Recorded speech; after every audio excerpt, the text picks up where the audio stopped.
মাননীয় স্পিকার, আপনাকে ধন্যবাদ। মাননীয় স্পিকার, আপনার মাধ্যমে মাননীয় প্রধানমন্ত্রীর কাছে প্রশ্ন রাখতে চাই। বাংলাদেশের কয়েক ডজন বীমা কোম্পানি যারা বিভিন্ন প্রতারণামূলক অফার দিয়ে মানুষের বীমার টাকা আত্মসাৎ করেছে এবং আওয়ামী লীগ সময়ে লক্ষ লক্ষ কোটি টাকা বীমা কোম্পানিগুলা থেকে তারা লুটপাট করে নিয়েছে। এই বীমা কোম্পানিগুলোর ব্যাপারে এবং মানুষ যারা এখানে অর্থ জমা রেখেছে সেগুলা পুনরুদ্ধারে সরকার কোনো উদ্যোগ নেবে কিনা। আমার উপজেলা সহ সারা বাংলাদেশে এরকম লক্ষ লক্ষ ক্ষতিগ্রস্ত মানুষ রয়েছেন যাদের টাকা বীমা কোম্পানিগুলো আত্মসাৎ করেছে। ধন্যবাদ মাননীয় স্পিকার। মাননীয় প্রধানমন্ত্রী। মাননীয় স্পিকার, ধন্যবাদ আপনাকে এবং আপনার মাধ্যমে আমি সংসদ সদস্যকে ধন্যবাদ জানাচ্ছি তার প্রশ্নের জন্য। নিশ্চয়ই সংসদ সদস্য আপনার ধারণা আছে, মাননীয় সংসদ সদস্য আপনার ধারণা আছে যে এই যে সকল যে বীমা কোম্পানি এটার যে একটা হেড আছে তাকে ইডরা বলে এবং আপনি নিশ্চয়ই অবগত আছেন যে ইডরা নতুন একজন চেয়ারম্যান নিযুক্ত করা হয়েছে। আপনার যে অভিযোগ আপনি তুললেন অলরেডি এর ভিতরেই চেয়ারম্যান এটি ইনভেস্টিগেশন করছে, এরকম যেগুলো কমপ্লেন হচ্ছে সবগুলো ইনভেস্টিগেশন করছে। ইনভেস্টিগেশনটা কমপ্লিট হলে তখন আইন অনুযায়ী আমরা ব্যবস্থা গ্রহণ করতে পারবো। ধন্যবাদ মাননীয় স্পিকার। তারপর চিহ্নিত প্রশ্ন 22 মাননীয় সদস্য মোহাম্মদ জাহিদুল ইসলাম দলু, নওগাঁ 5। আপনি প্রশ্নটি পাঠ করে উত্থাপন করুন। মাননীয় স্পিকার, আপনাকে ধন্যবাদ। আমি আপনার মাধ্যমে মাননীয় প্রধানমন্ত্রীকে অনুগ্রহ করিয়া বলিবেন কি, দেশের নতুন শিক্ষা কার্যক্রম বাস্তবায়ন, শিক্ষকদের গুণগত প্রশিক্ষণ নিশ্চিতকরণ এবং বিদ্যালয় সমূহের অবকাঠামো উন্নয়ন এবং ঝরিয়া পড়া শিক্ষার্থীদের হার শূন্যে আনিতে বাজেটের শিক্ষা খাতে বিশেষ কোনো অগ্রাধিকারমূলক বরাদ্দ আছে কিনা? ধন্যবাদ। মাননীয় প্রধানমন্ত্রী। ধন্যবাদ মাননীয় স্পিকার, ধন্যবাদ মাননীয় সংসদ সদস্য আপনার প্রশ্নের জন্য। দেশের শিক্ষা ক্রম বাস্তবায়নে শিক্ষকদের যে গুণগত প্রশিক্ষণ নিশ্চিতকরণ, বিশ্ববিদ্যালয় সমূহের অবকাঠামোগত উন্নয়ন এবং শিক্ষার্থীদের অংশগ্রহণ বৃদ্ধি এবং বিশেষ করে ঝরে পড়া রোধে অর্থাৎ শিক্ষা খাতে সার্বিক উন্নয়নে সরকার 2026 এবং 27 অর্থ বছরে বাজেটে শিক্ষা খাতে বরাদ্দ বৃদ্ধি করে প্রথমবারের মতন জিডিপির 2% উন্নীত করেছে। মাননীয় স্পিকার, 2026-27 অর্থ বছরে সেকেন্ডারি এডুকেশন ডেভেলপমেন্ট প্রোগ্রামে শিক্ষা মন্ত্রণালয় মোট 4199 কোটি টাকা, মাধ্যমিক ও উচ্চ শিক্ষা বিভাগে 3599 কোটি টাকা এবং কারিগরি ও মাদ্রাসা শিক্ষা বিভাগে 600 কোটি টাকা বরাদ্দ রেখেছে।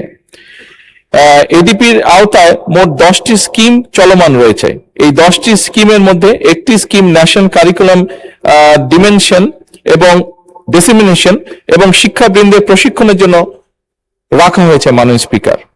এছাড়াও learning acceleration in education secondary education প্রকল্পের আওতায় শিক্ষক প্রশিক্ষণের জন্য 810 কোটি টাকা বরাদ্দ রাখা হয়েছে, যার মাধ্যমে মোট 3,47,021 জন শিক্ষক, প্রতিষ্ঠান প্রধান এবং সংশ্লিষ্ট জনবলকে প্রশিক্ষণ প্রদান করা হবে।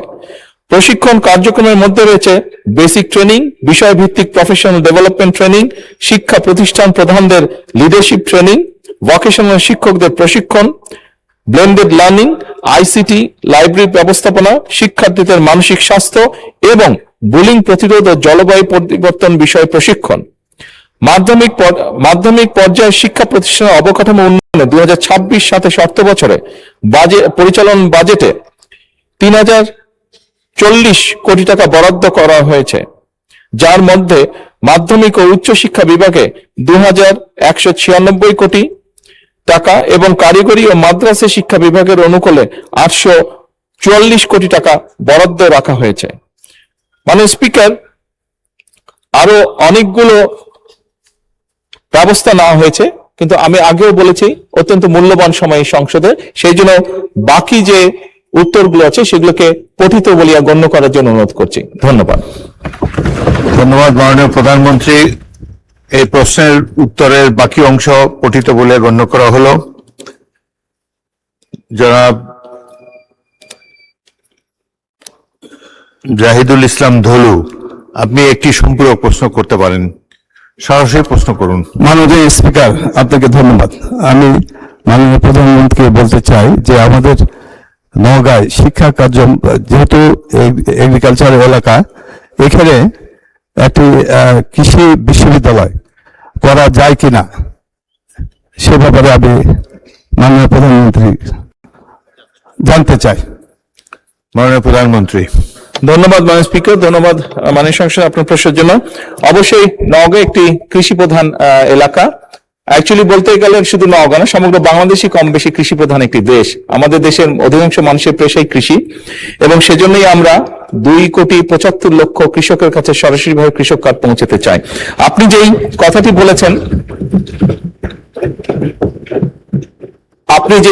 বলেছেন, আপনি আপনার অবস্থান থেকে আপনি যদি সরকারের কাছে আমাদের সরকারের কাছে, শিক্ষা মন্ত্রণালয়ের কাছে বা কৃষি মন্ত্রণালয়ের কাছে যদি আপনি একটি আবেদন দেন এই উপলক্ষে, আমরা বিষয়টি অবশ্যই পর্যালোচনা করব এবং যদি সম্ভব হয় অবশ্যই সেখানে আমরা এই প্রতিষ্ঠানটি স্থাপন করব। ধন্যবাদ।